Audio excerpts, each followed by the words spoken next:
Hello and welcome to Leaders Up Close. This is part of the Engineering Leadership and Innovation Institute's program here at UCF. And again, we like to bring leaders in to share their story. And today, it's great to have an alumnus here of UCF come share her story with us. It's Leila Nodarse. She's from Terracon, and they are one of the U.S.'s largest environmental firms. And so she's going to share her leadership story with us today. And so please help me welcome Leila. Thank you. Thank you. I am very happy to be here today. You can already tell that I'm a little bit challenged with my voice, but it didn't stop me from being here. I wanted to be able to have a chance to interact, get to know you all, and tell you my story. I also am hoping that you will be thinking about questions that either I inspire by my story or just things that have been on your mind that, you just not sure who to ask, but maybe she could, she might answer. So anything like that, that's really what this is all about, a chance for us to interact and get to know each other, and it's a real treat for me. I was at Valencia on Monday doing a similar thing with about 200 engineering students who are all en route here. They're going to be among your ranks very soon, and they had so many questions. A lot of them were just personal questions, things I was surprised that were kind of blocking them a little bit from feeling like they were really on the right path. So anything like that, you can ask me anything, you can share anything. Nothing's off limits today. So my story, I am an Orlando native, although I was actually born in Gainesville while my father was a student at the University of Florida. And he immigrated from Beirut, Lebanon to come to the States, to go to college, ended up at the University of Florida, and ended up meeting my mother, and 2 years later, they were married and I was born. So I'm actually a Gator by birth is what I say. So when my father graduated with a mechanical engineering degree, he came to Orlando because of the aerospace industry at the time. That kind of led him here. But he ended up actually going into the civil engineering geotechnical profession, working with a very prominent founder of a firm here in Orlando called Dr. Ardeman. You might have heard of Ardeman and Associates, that firm, years ago. So my father started his career in the early 60s, working with Dr. Ardeman, really grew his profession. And over, 10 or so years later, he started his own company because Dr. Ardeman had passed away and things had changed in that company. So as I was a young kid, I was really in a household of a father who was an engineer and also an entrepreneur growing a business. And this was about the time of Disney. Orlando was really coming into a big heyday. And it was a boom town.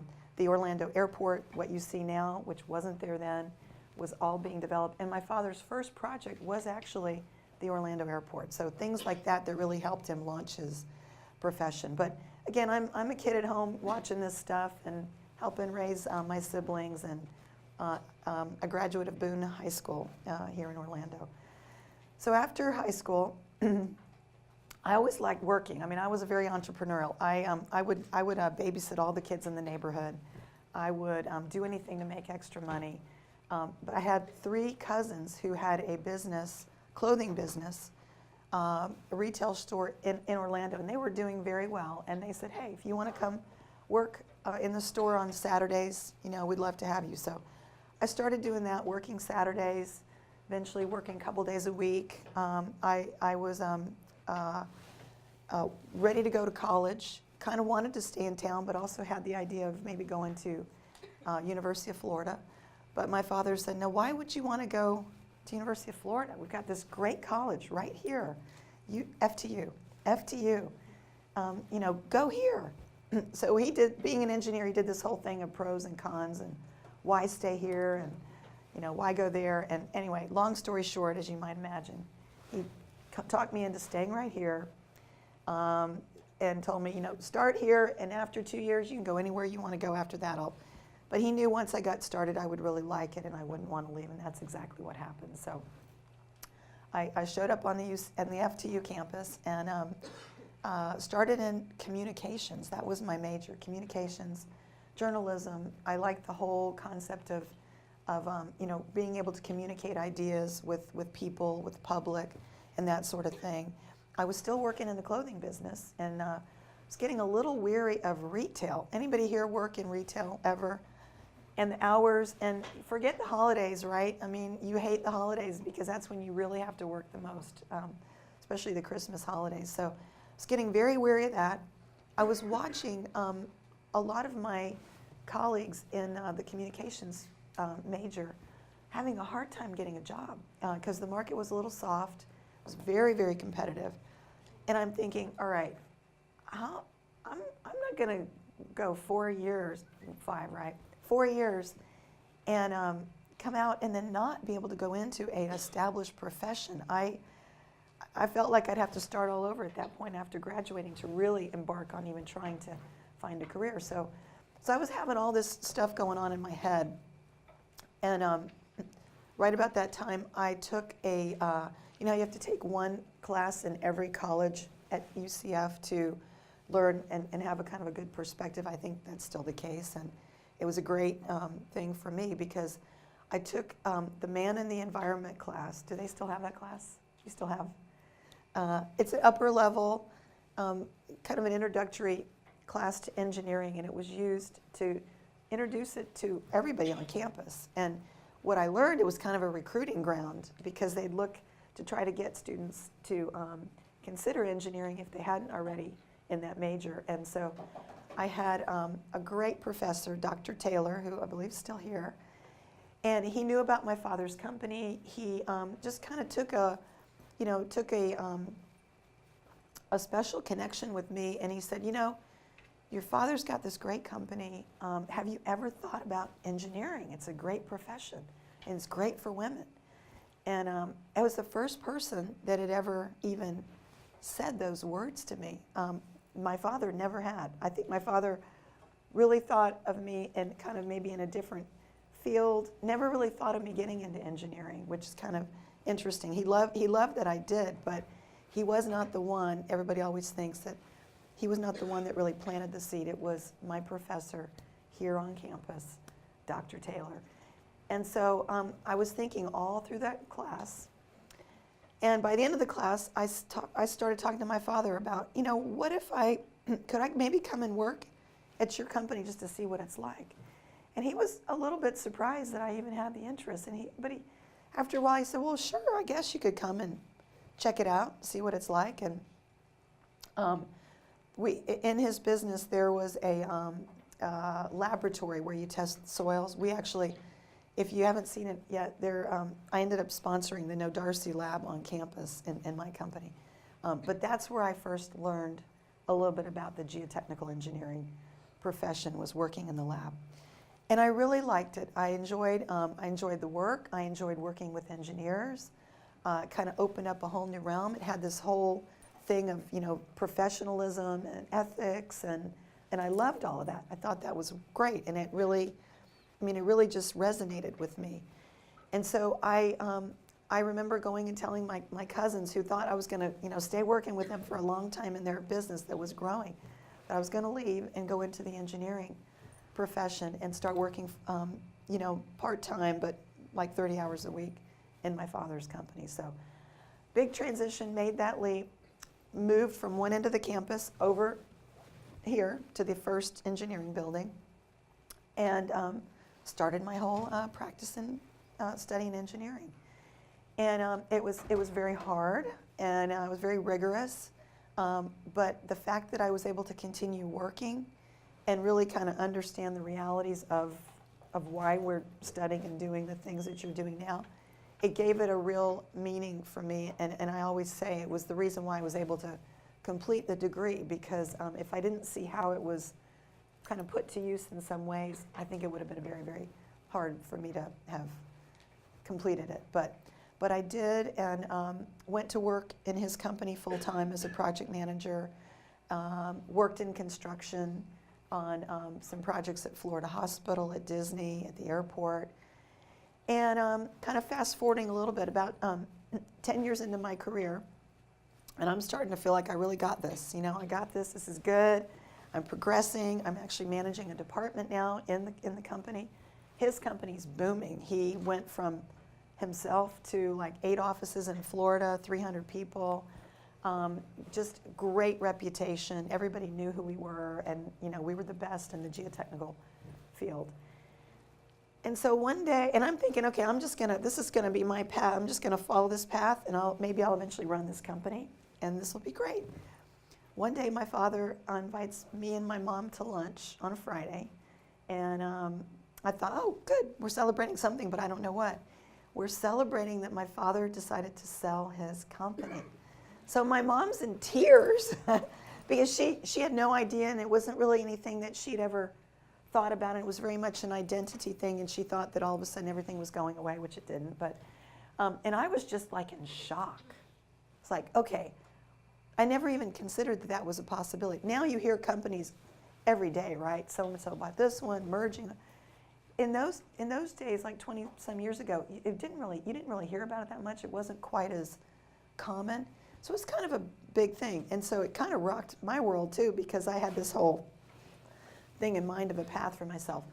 But that's how life goes, right? You guys have all had situations like that, I'm sure, where you think one thing and all of a sudden it's over here. And it turned out to be, when I look back, the best thing that could have ever happened, because okay, he sold to a national firm. We went from 300 to 3,000. I worked in that firm for about 5 or 6 years. At that point, a lot of my clients were more private developers locally, and it wasn't really a group that we were catering to in the new company. So I decided to really focus on them, start my own company, and that's what I did, and that was in 1991. And so through those developer clients, and just through you know, the market and a lot of the public sector work and different projects that we were involved with, I kind of did a similar thing. I went from me in a house working in a spare bedroom to eventually getting an office space in Winter Park, and then you know, expanding that, and then opening it up an office in Tampa, and then in West Palm, and then in Jacksonville. And so before I knew it, like 15 years later, I had a similar size company, about 250, 300 people, and we had 8 offices around the state. And so I'm, you know, still growing that, and that's about the time. That was let's see, about 5 or 6 years ago, when the economy was starting to really soften. And we were then needing to really reach to larger firms, partner on some bigger projects, because the only stuff that was happening were either really little things or really big things that were federally funded, or you know, massive programs like work around Lake Okeechobee and the Everglades, work on the high-speed rail project in Orlando that was happening. Big stuff, but you needed to have a little deeper resources, and risky for a company, even of 300 people, to do projects that were, you know, 10, 15 million. That's just too much. When it's like half of what our revenue were. So I started partnering with some larger firms, and through that partnership, I ended up finding a company that I felt was a very good cultural match to the company that I had built. And so I ended up doing a very similar thing, and I sold my company to Terracon Consultants. So now we are actually the largest geotechnical, environmental, and material science firm in the country. We have 300 offices around the country, and we have, 150 offices and 3,000 employees. So that's kind of the full circle story of how that all went.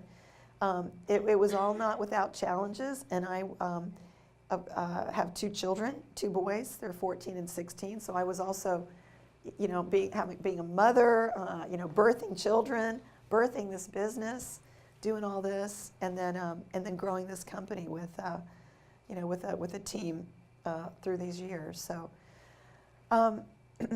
let's see, and then to give you a little bit of an idea, I thought two more things I want to just touch on, and then I really would like to hear some questions. Anything burning that you guys about what I've talked to you so far that you want to ask me right now that you're thinking of? Yes. What kind of work does your company do? Oh. Geotech science. Have you Okay, that's actually, yeah, I'm going to talk about a little bit about what the geotech, what we do, what kind of work we do, and the kind of clients we work for. And then I also wanted to talk to you a little bit about some of the things that are happening right here, right now, and why you guys are in the right place at the right time. And I'm just so excited for you in your careers that you will soon be launching. So thank you. Anything on what I've said so far, though? Okay, so let me talk to you about the geotechnical profession and what it is. It's a brand, and many of you probably have already. Anybody taken a geotech class so far? Yes. Anybody know Dr. Salam, Amr Salam?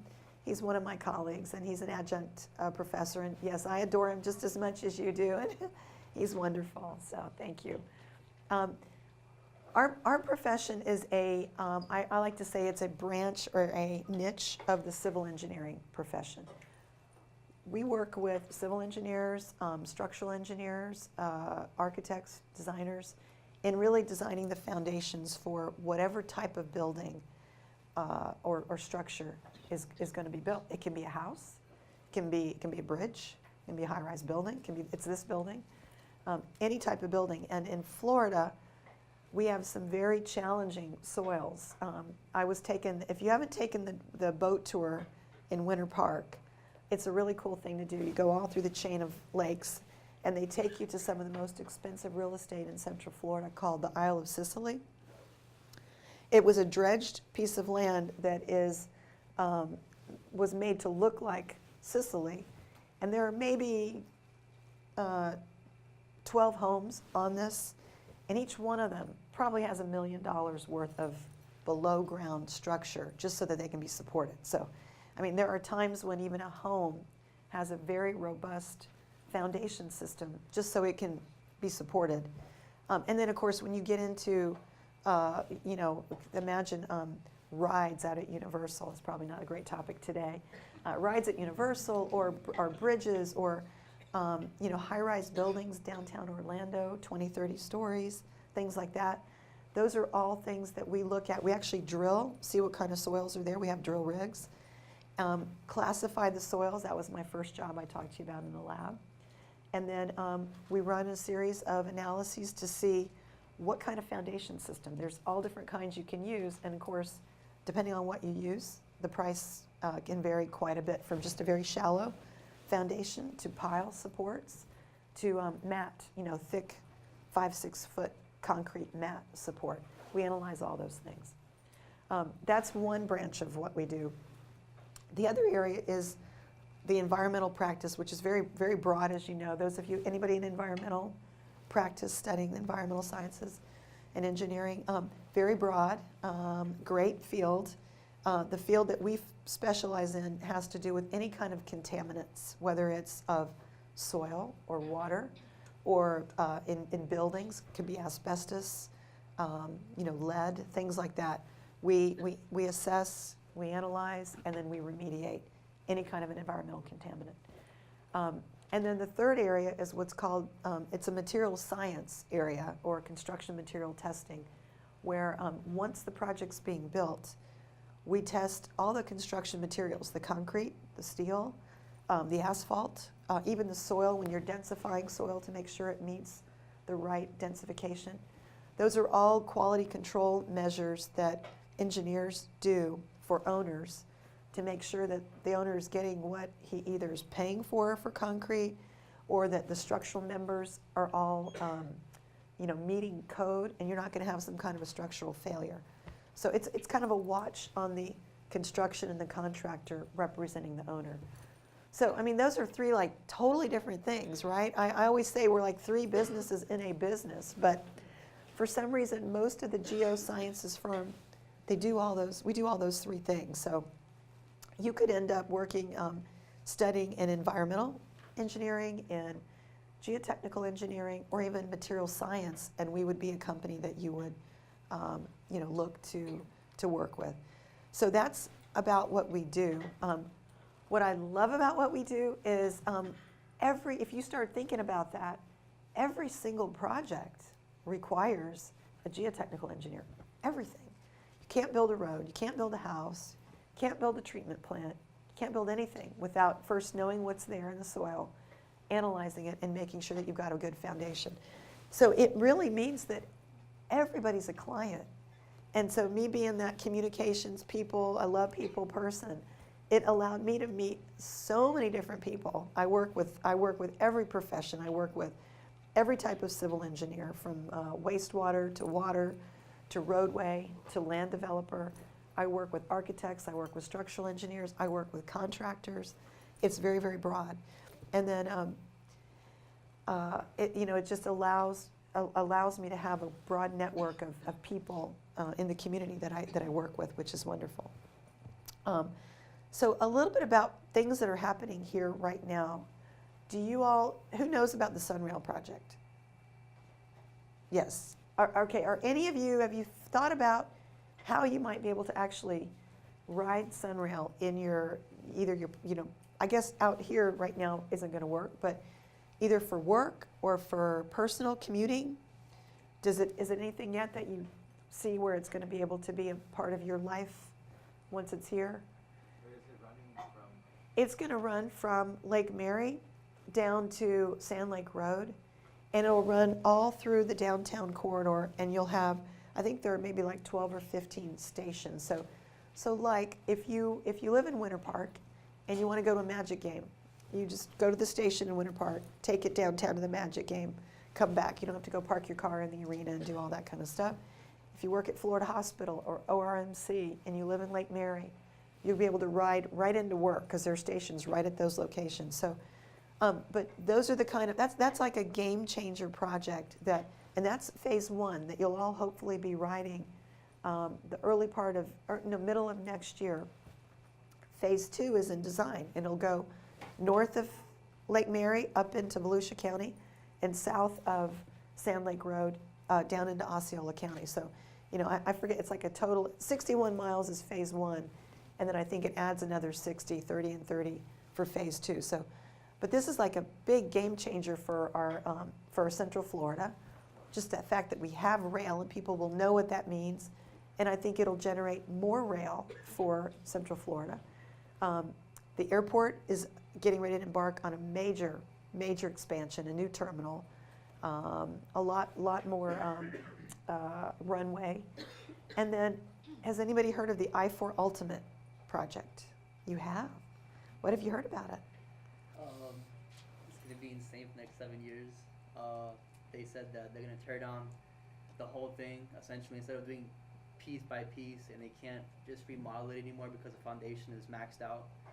And they want to raise it 4 feet higher than it is right now, and that they want to make like a middle section of it, so that way it's like a little toll, but it could be fluctuating in the price of the toll depending on the amount of traffic there is. So if you go at 5 in the morning, that's when the tolls could be like the cheapest, versus if you go during rush hour, it's going to be most expensive. You know your stuff. Good for you. It's good. And you're absolutely right, everything you said.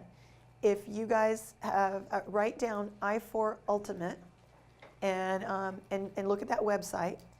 And it is the biggest, it's actually called a private-public partnership, which you're going to see a lot more happening in our country. It's where, in this case, the state, DOT, is giving the right-of-way for, and the whole project, the whole corridor, for 50 years to a private agency, entity, consortium they call it, who will fund, like you said, fund the design, the construction, which will take about 5-6 years, and then that same consortium will own, operate, and maintain it for the next 45 years. And at the end of all that, we'll turn it back to the state. And the reason why is the state doesn't have $2 billion to do this project. Anybody that rides I-4 knows that we need an expansion to I-4. And you're right about the way that it gets funded is the new lanes will be tolled. You'll have a choice of using them or not. If you do, those tolls will go toward the repayment of the construction. So it's It's good to know about for a lot of reasons. It's going to generate a lot of work opportunity. We hope it's going to generate some really good collaboration with the university. I'm working with there are 4 teams vying for this project. You can imagine it's a big vying for.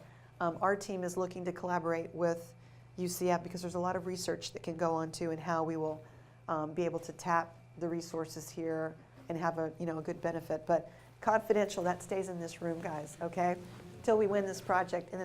But it'll generate, you'll see it's going to generate a lot of opportunity for you guys, for your friends, a lot of really cool things that are going to happen. And the whole public-private partnership is a model that our country is using more that will advance infrastructure, which would be great for you. So those are kind of the 3 things. Tell me what questions you have about anything at all. They can't do it first. I get the first Oh, one. you See, do? there's Okay, this unwritten okay. rule, right? Okay. So first, thank you for sharing the entrepreneurial path, right? Because a lot of our speakers come in and it's been the corporate path. Okay. So you shared that entrepreneurial view, and feeding off of that, you talked about the firm's reputation and credibility and how important that was there. And so these folks in a certain extent are going to be an entrepreneur when they come out. How important is it for their reputation, their credibility, for them to have that for themselves? And maybe how do they go build that? Right? That's 'Cause a beautiful question because so many times I will hear from people like you saying, you know what, I want to start my company. I want to go, do it right after I get out of college. And I'm like, okay, well, who's going to be your client? How are you going to fuel that business? And the way you fuel that is by first building that reputation for yourself in your profession, whatever path you choose. And the beautiful thing about engineering, it's so broad, but whatever path you choose, you'll have the ability to create a wonderful life for yourself because every one of those paths has such great opportunity behind it. So don't worry so much about should I be this or should I be that, or the market's here, the market's there. You'll create your path. Just do what it is that you love within the profession and you'll find it. But to your point, make a name for yourself, your reputation. The minute I told my clients that I had for 10, 15 years, I was leaving, I was starting my own company, I had no idea what that was going to mean. But the phone starts ringing. Well, that's fine. We want you. You've done this for me all these years. I trust you. That's how you build the business. I would caution you against trying to start a company, without having done that first. So trust and relationships were important. Absolutely. So is there one thing they shouldn't do? So as you've seen engineers come out and other professionals, one thing that they built up a reputation, credibility for years, they did this one thing that just kind of wiped it out. Did you ever see anything that's just like, don't do this? I would say, a couple of things maybe. I mean, two things that come to my mind is sometimes trying to be too narrow and thinking that I need to stay in this particular path and I'm not going to go be involved in something I'm really passionate about, which is, let's say it's, I don't know, some sort of something that for you personally you enjoy. Like, let's say Boys and Girls Club, okay? Maybe that's something that you grew up with. It's always something you want to do, but now you're on your path, your career. You really don't have time for that. No, always make time for things that really kind of feed your soul, feed your energy. And trust me, those paths always collide. It's incredible. Maybe for entrepreneurs, you always find a way to make what you love and what feeds your soul collide with your entrepreneurial path. That's one thing for sure. So do what you love in your personal life as well. And then the other thing I think is making sure that you give yourself a broad enough technical path when you're starting, so you can learn a lot. That's really the most important thing, is having a broad path to learn from, because you don't know exactly where you're going to end up and what. So as you're looking at your first job, first career opportunity, I think that's really very, very, very important. Make sure that you'll learn a lot, not just kind of be pigeonholed in something, doing the same thing over and over again. So I'll ask one more and then we'll open it up. And on a very personal side, So you were an entrepreneur, and you were a mother. Once an entrepreneur, always an entrepreneur, Yeah. by the way. Yes. But, so how did you balance that? I mean, I know where I'm at, and I don't have some of those responsibilities, and I find it hard. How did you balance? How are you balanced?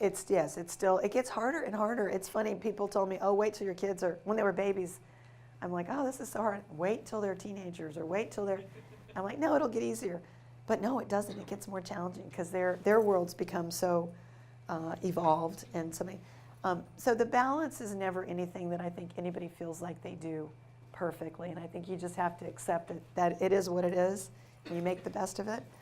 And I know I felt guilty a lot of times working, like at home and my children doing certain things.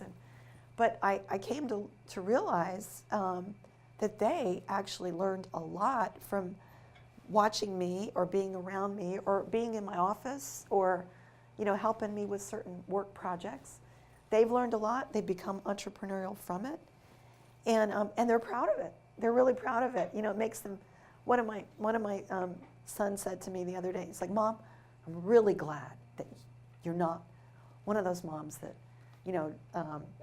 that's not working because, you've got a life. And I'm really glad that you do because maybe it's because I'd be keeping up with him more. I don't know.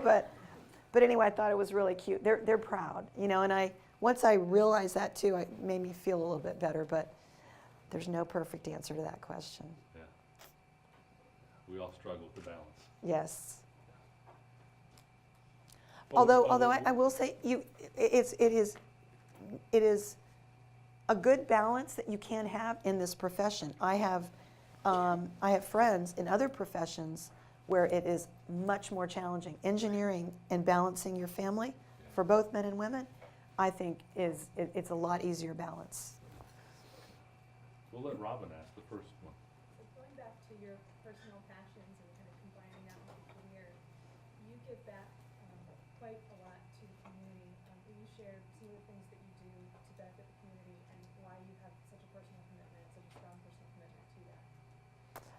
Okay, well, I guess it kind of was what I was telling you before. I mean, that's always what has made me feel good about doing what I do, is being able to be involved in the community.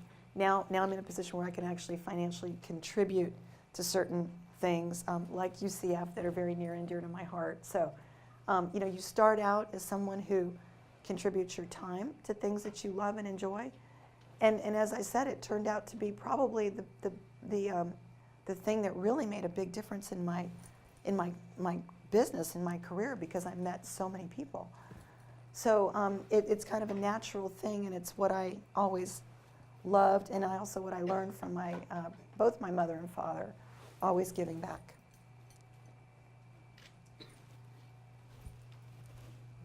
Oh, well, Sorry. Other than the fact that your father was geotechnical, what inspired you to take that path? Because as you said, civil engineering, it's a branch of civil engineering. Right. So you must have seen the other branches as well and studied a little bit of that. So what made you choose geotechnical? That inspired you? I really didn't see that many other. I didn't really, and I guess I would encourage you all to do that. I didn't really. I started working in that company. I saw that. I didn't really have that much exposure to other areas. I knew about industrial engineering, and I was kind of intrigued by that, but I couldn't really see or get close enough to it. So, I would certainly encourage you all to, but for me, it was kind of more of this direct path that I just kind of stayed on. Yeah, because now we get to see like all the different branches. Yes. Highway, geotech, water resources, things like that. So. Right. It turned out nicely because of the geotech being able to connect to all of them. So I feel like I'm not a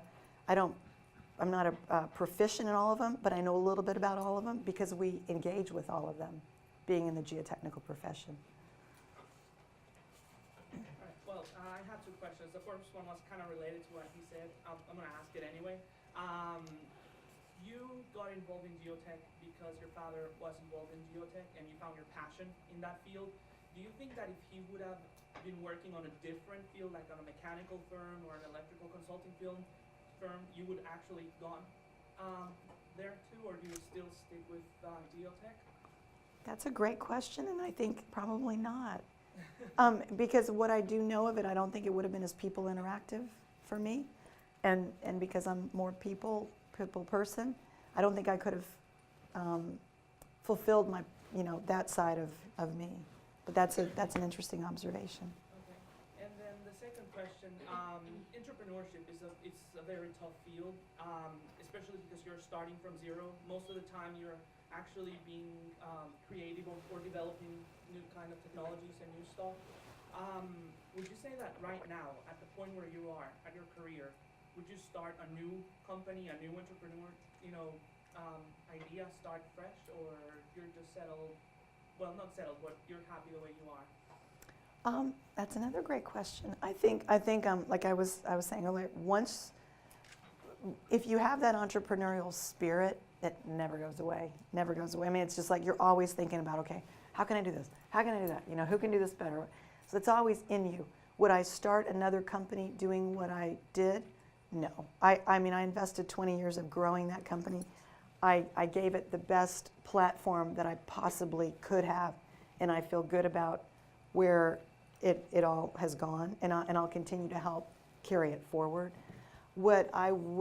How I would like to quench my entrepreneurial spirit now is really working with young entrepreneurs and maybe helping them kind of flesh out ideas, or maybe even financially, but staying in the mindset, but with others, not so much for me and for myself going forward.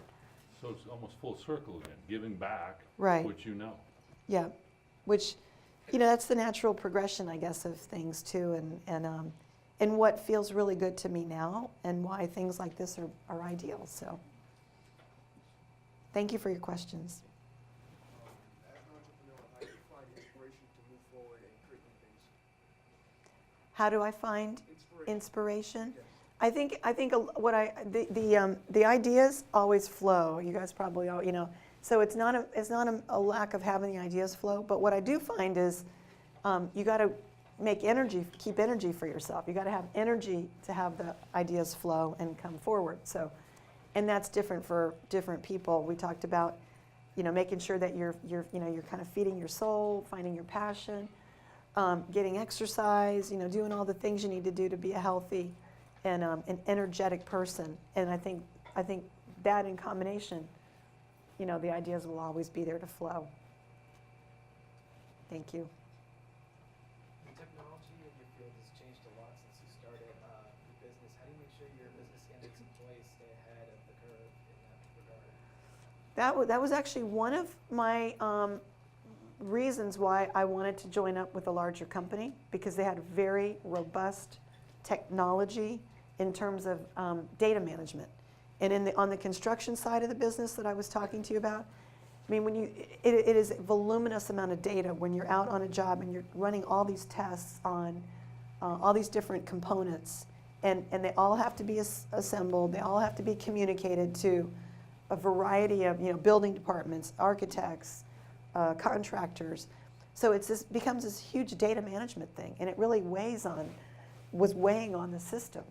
Terracon has a phenomenal, customized system for this business in our business, and it was a beautiful thing. It was something that if we could have created the whole thing, we would have. But why do all that? So the technology aspect's very important. On the geotech side, we're doing a lot of 3D modeling now of sites when they're very complicated, where you actually can enter in what the soils are, the stratigraphy, what kind of changes you're going to make to existing buildings, new buildings, all gets modeled, so you can be changing things quickly and analyze and look at costs and factors, and that's been a great thing to bring into our company as well.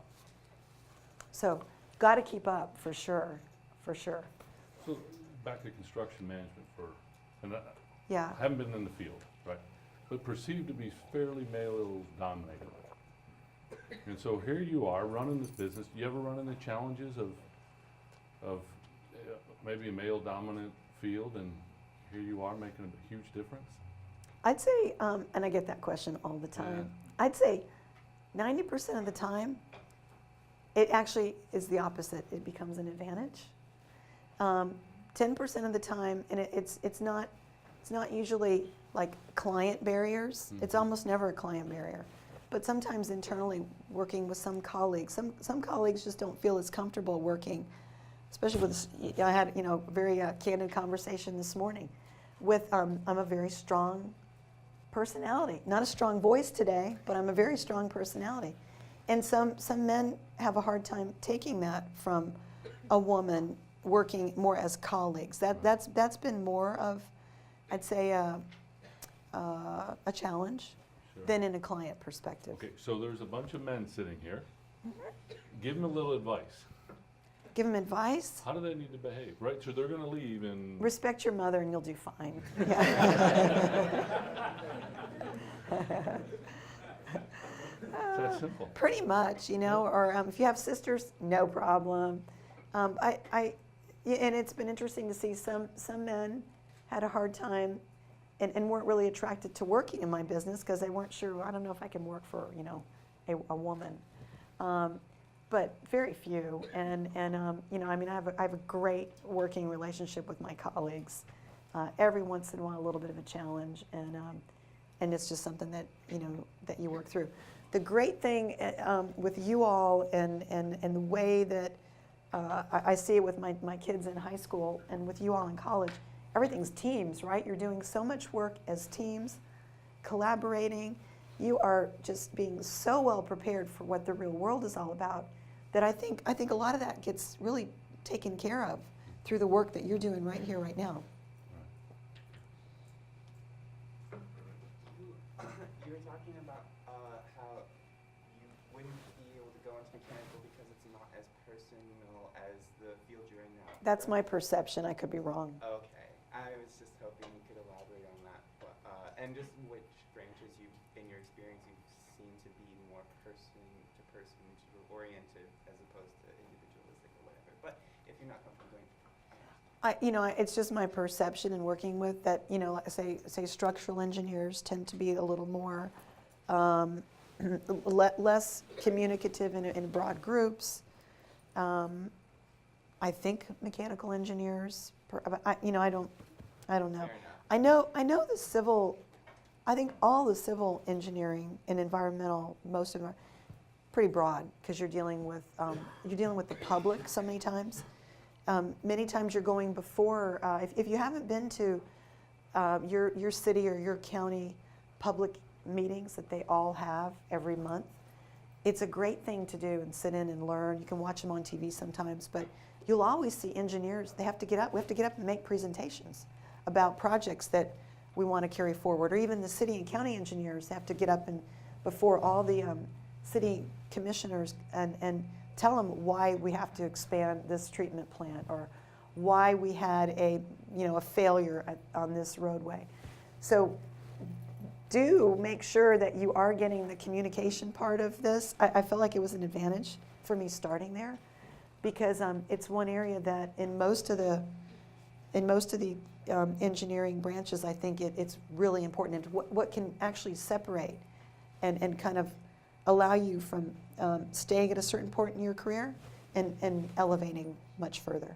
So it's really not about the discipline, it's maybe the type of engineer and the amount of impact you want to have. So That's a good way of looking at it. That makes the broader sense. impact, the more communication, the more relationship. Right, because I'm sure you could find it in any of these fields. Yeah.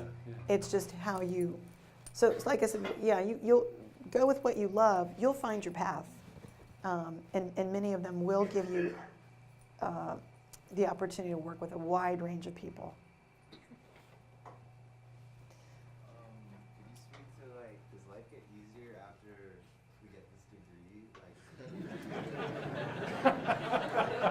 It does. Well, the two things you must do. I know you must get your EI. You have to take the fundamentals, the engineering intern exam. You must take that. Right, you don't have to pass it, but you must take it to graduate. And you must also take the PE, professional engineering exam 4 years out, after you've practiced for 4 years. You may not think you ever need it. You may not think you want it. But after you finish that milestone, then I think life gets easier because it's something that you'll always have. If you decide, 10, 15, 20, 30 years into your career, you want to do something like be a city engineer of the city that you've retired in or live in, you have to have that. You have to have a license to do engineering business. So do that, get those two, and yes, life will get easier. In terms of the Sunrail project, are you concerned about the issue of safety and the public who here is maybe not be as used to public transportation, be worried about safety? Well, it's a big education. Just knowing people. Still, a lot of people don't even know what it is yet. Know it's coming. So a lot of education around it. As far as safety, we've been involved in the design of the project, and there's so much that goes in from the federal level, state level, to safety measures. I feel like it's a lot safer with Sunrail than what we have with the current freight rail that's running through there right now. So I'm not concerned about it. I am trying to help educate people, though. Yeah. Yes. You mentioned that it was rough for you going through, My voice is rougher. going through, school, and you have the experience and you probably, changed the grade or something. Can you elaborate how hard it was for you? I mean, just so we can see, what trials you went through, maybe through your studies. Oh, the engineer. Oh, the degree. The school. The degree, yeah. Well, I guess hard for me because people assume that, all right, well, you're going to get into engineering because you're good in math, So I wasn't necessarily great in math, but I love engineering because to me, engineering is really about helping people. We were talking about that, Robin and I, on the way over here. So that's what really led me to it. So the actual coursework itself, I just found to be very rigorous for me and my talents. I had to really work to get through it. But I did, with the help of a lot of friends who are still friends and practitioners here in town, and have a lot of good alumni friends from the work that we did right here on campus together. One last question. Oh, go ahead. I just had a question about the Sunrail project. Are you guys focusing more just in Central Florida, or do you have plans to expand it throughout the whole state? Well, it's a project that's being done by the state Department of Transportation. Sunrail is District 5 is Central Florida region. There's 7 districts of DOT in Florida, so that's a District 5 project. There are other similar projects that are happening around the state, and certainly many around the country that already exist and are happening right now, or in design and construction right now. So rail, because it's any kind of mass transit, and you guys are the ones that need to help carry this forward, because it's just so much more economically feasible, environmentally, and safer really too than driving more cars. So I think it's the way of the future, and we'll see much more rail in transportation, yes. So I'm going to have the last question. As you shared your story, you mentioned 2 key mentors, your dad and Dr. Taylor. Right. Clearly had an impact on your life. And so these folks are here now and are going to be leaving. Any advice for how they might want to pursue, or how they would pick the right mentor? Or is it a right mentor? From that had an impact on you, how do they go get that same impact? How do you, well, it's probably that, not so much that you find them, but they almost find you. So maybe it's just exposing yourself to many different venues, to many different people, and this is great that you have the opportunity to, bring in people like myself and others.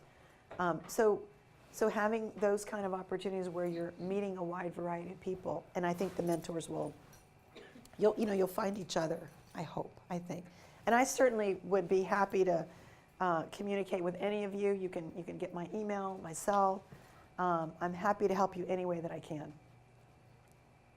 Thank you for mentoring us today. Thank you. Thank you very much.